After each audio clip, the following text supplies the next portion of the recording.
বেগুন আর আলু দিয়ে শুটকি রান্না করলে গরম ভাতের সাথে খুবই মজা। এর জন্য আমি কিছু বেগুন, দেখতেই পাচ্ছেন এরকম একটু লম্বা করে কেটেছি, সাথে কিছু আলু এরকম লম্বা করে কেটেছি। বেগুনের পরিমাণটা একটু বেশি হবে এখানে, আর আলুর পরিমাণটা একটু কম।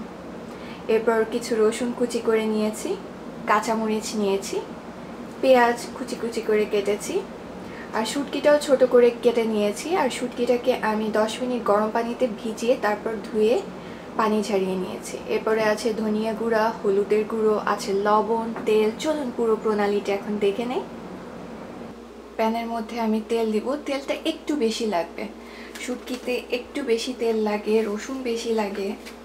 তেলটা গরম হয়ে গেলে আমি এর মধ্যে একে একে পেঁয়াজটাও কিন্তু বেশি লাগে। পেঁয়াজ, রসুন, মরিচ সব কিছুই শুটকির মধ্যে বেশি লাগে, না হয় শুটকির টেস্টটা তেমন একটা ভালো আসে না।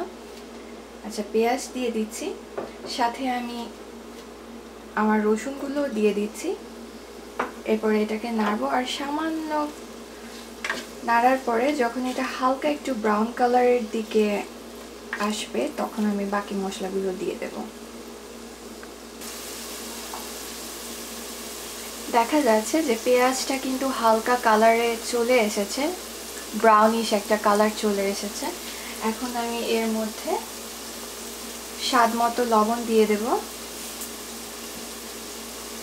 আর তখন বলা হয়নি, আমি কিছু রসুনের পেস্টও দেব, অল্প একটু রসুনের পেস্ট।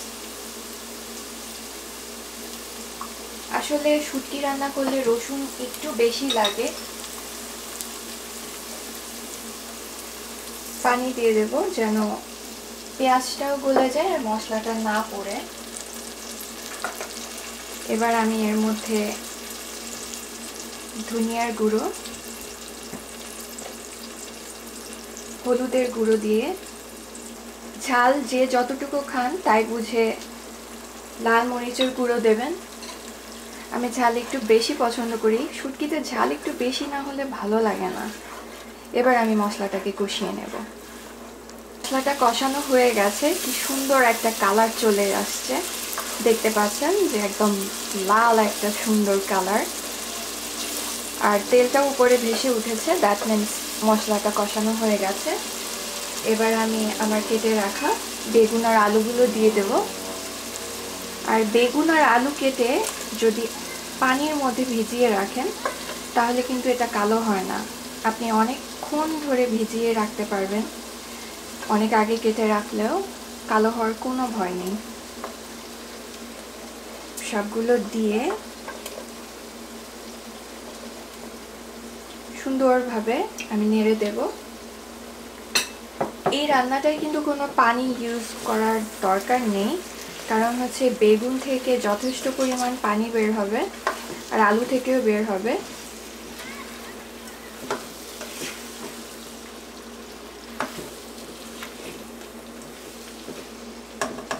এবার আমি শুটকিটা দিয়ে দেব। এটা জাস্ট ভুনার উপরে রান্না হবে, আপনি যত ভুনবেন তত এটা টেস্ট দ্বিগুণ হবে। এবার একটা ঢাকনা দিয়ে ঢেকে দেব। অলমোস্ট 15 মিনিট হয়ে গেছে, মাঝে একবার নেড়ে দিয়েছিলাম, দেখেছেন কেমন পানিও বের হয়েছে। এবার এটাকে আবার নেড়ে দেব। বেগুন আলু সব সিদ্ধ হয়ে গেছে, তো এবার আর ঢাকতে হবে না। এবার জাস্ট ঢাকনা খুলে পানিটা শুকিয়ে তেলটা উপরে ভেসে উঠলেই নামিয়ে ফেলবো। মজার শুটকি দিয়ে বেগুন আলু রান্না হয়ে গেল।